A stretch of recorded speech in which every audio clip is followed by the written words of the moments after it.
Hello అండి. Hi! Welcome back to my channel. ఈరోజు దొండకాయ పచ్చడి ఎలా చేయాలో చూపిస్తున్నానండి. చాలా సింపుల్‌గా చేసేయొచ్చు. ఒక 10-15 మినిట్స్ ప్రాసెసే. టేస్ట్ మాత్రం చాలా బావుంటది. మనం ఎన్నో పచ్చళ్ళు చేస్తుంటాం కదా! ఇలా ఒక్కసారి నేను చేసినట్టు దొండకాయ పచ్చడి అయితే చేసి చూడండి. చాలా బావుంటది టేస్ట్. వేడి వేడి అన్నంలో కొద్దిగా నెయ్యి ఏసుకొని ఈ పచ్చడి ఏసుకొని తిన్నామంటే సూపర్‌గా ఉంటదండి. తప్పకుండా వీడియో పూర్తిగా చూసి మీరు కూడా ట్రై చేసేయండి. మీకు ఎలా వచ్చిందో కామెంట్ చేయడం మర్చిపోకండి. ఇలాంటి సింపుల్ అండ్ క్విక్ రెసిపీస్ కోసం మన ఛానల్‌ని సబ్స్క్రైబ్ చేసుకోండి. ఓకే అండి. వీడియోలోకి వెళ్ళిపోతాం. ముందుగా పచ్చడి కోసం ఇలా దొండకాయలు అయితే తీసుకోవాలండి. తీసుకొని ఒక 2-3 సార్లు వాష్ చేసేసుకున్నాక ఇలా కట్ చేసేసుకోవాలి. మరీ సన్నగా కాకుండా ఇలా మీడియంగా కట్ చేసి పక్కకు పెట్టేసుకుందాం. నెక్స్ట్ ఇందులోకి ఏమేమి కావాలో చూద్దాం. మీడియం సైజు ఉన్న టమాటాలు అయితే ఇలా కట్ చేసుకోవాలండి. చిన్న సైజు అయితే ఒక 3-4 వేసుకోవచ్చు. నేను ఒక 2 మీడియం సైజు ఉన్న టమాటాలు అయితే కట్ చేసి ఇలా పక్కకు పెట్టుకోవాలి. నెక్స్ట్ అందులోకి కొత్తిమీర వేసుకోవాలండి. కొత్తిమీర వల్లనే టేస్ట్ చాలా బాగుంటుంది. ఇక్కడ కొద్దిగా కొత్తిమీర ఒక కప్ అంతా నెక్స్ట్ కారంకి తగ్గట్టు పచ్చిమిర్చి తీసుకోవాలండి. ఈ కారం ఎక్కువ ఉంటాయి కాబట్టి ఒక 8 పచ్చిమిర్చి అయితే నేను తీసుకున్నాను. మేము మామూలుగా ఉంటే ఒక 10-12 వరకు పచ్చిమిర్చి అయితే వేసుకోవచ్చు. నెక్స్ట్ కొద్దిగా చింతపండు, అలానే ఒక 2 టేబుల్ స్పూన్స్ దాకా పల్లీలు. ఇలా మీరు పల్లీలు లేకపోతే నువ్వులు కూడా వేసుకోవచ్చు అండి. ఏదైనా ఒకటి వేసుకోవచ్చు. నేను ఇక్కడ పల్లీలు అయితే వాడుతున్నా. ఒక కడాయి పెట్టుకొని అందులోకి ఒక 1 టేబుల్ స్పూన్ దాకా ఆయిల్ వేసుకోవాలి. ఆయిల్ కొద్దిగా వేడి అయ్యాక పల్లీలు వేసుకుందాం.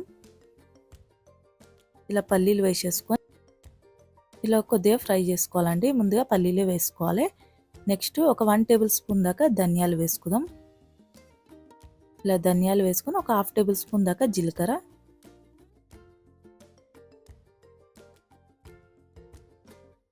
ఇలా ఈ రెండు వేసుకున్నాక ఒక 1 సెకండ్ అలా ఫ్రై చేసుకుందాం. ఇలా ఫ్రై అయ్యాక ఇందులోకి మనం కట్ చేసి పెట్టుకున్న పచ్చిమిర్చి ఉన్నాయి కదండి, ఆ పచ్చిమిర్చి వేసేసుకోవాలి. ఇలా వేసుకొని ఒక 2-3 నిమిషాలు ఇలా ఫ్రై చేసుకుందాం.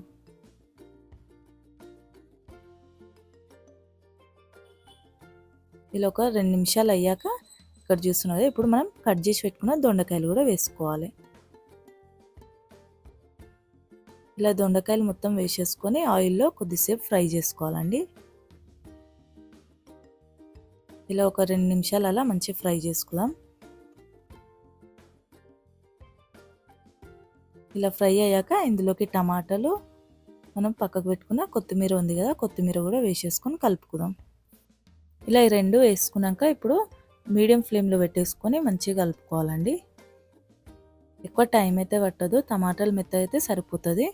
ఇందులో మంచిగా మెత్తబడడానికి ఒక 1/2 టేబుల్ స్పూన్ దాకా దొడ్డుప్పు వేసుకోవాలి. అదే కల్లుప్పు అంటాం కదా, ఉప్పు అయితే వేసుకోవాలి. ఇలా వేసేసుకున్నాక కొద్దిగా చింతపండు వేసేసుకొని ఇలా ఒకసారి కలిపేసుకొని ఒక 2-3 నిమిషాలకి మూత పెట్టేసుకుందాం. ఇలా ఒక 2-3 నిమిషాలు అయ్యాక చూపిస్తున్నా మంచిగా మెత్తగా అయినాయో లేదో చూద్దాం. ఇక్కడ చూస్తున్నారు కదండి, మంచిగా మెత్తగా అయితే అయిపోయినాయి. టమాటాలు కూడా ఉడికిపోయినాయి, ఇందులోనే మెత్తబడినాయి. ఇలా ఉంటే సరిపోతుంది, ఇంకా ఎక్కువసేపు పెట్టాల్సిన అవసరం లేదు. ఇక ఫైనల్గా గ్యాస్ ఆఫ్ చేసే ముందు కొద్దిగా పసుపు అనేది వేసుకోవాలండి. ఇలా పసుపు వేసేసుకొని మొత్తం ఒకసారి కలిపేసుకుందాం. కొద్దిగానే వేసుకోవాలి, ఎక్కువ వేయద్దు. మొత్తం కలిపేసినాక గ్యాస్ ఆఫ్ చేసేద్దాం. ఇలా గ్యాస్ ఆఫ్ చేసేసుకున్నాక మొత్తం చల్లగా అయిపోయినాక మిక్సీ జార్లోకి వేసుకోవాలి. ఇలా మొత్తం మిక్సీ జార్లోకి వేసుకున్నాక ఒక 4-5 వరకు ఎల్లిపాయలు వేసుకుందాం. ఇలా ఎల్లిపాయలు వేసుకొని మొత్తము మిక్సీ పేస్ట్ లెక్క కాకుండా కొద్దిగా బరకగా పట్టడానికి అయితే ట్రై చేయండి. ఇక్కడ నేను చూపిస్తున్నా కదండి, ఇలా అయితే ఉంటే సరిపోతుంది. ఇంకా బరకగా పట్టినా బాగుంటుంది. ఇందులోకి పోపు వేసేసుకోవాలి. పోపు కోసం ఆయిల్, కొద్దిగా జీలకర్ర ఆవాలు, కొద్దిగా కరివేపాకు, 2-3 ఎండుమిరపకాయలు వేసేసుకొని పోపు రెడీ చేసుకొని ఇందులో వేసేసుకోవాలి. అంతే అండి, సింపుల్ అండ్ టేస్టీ దొండకాయ పచ్చడి రెడీ అయిపోయింది.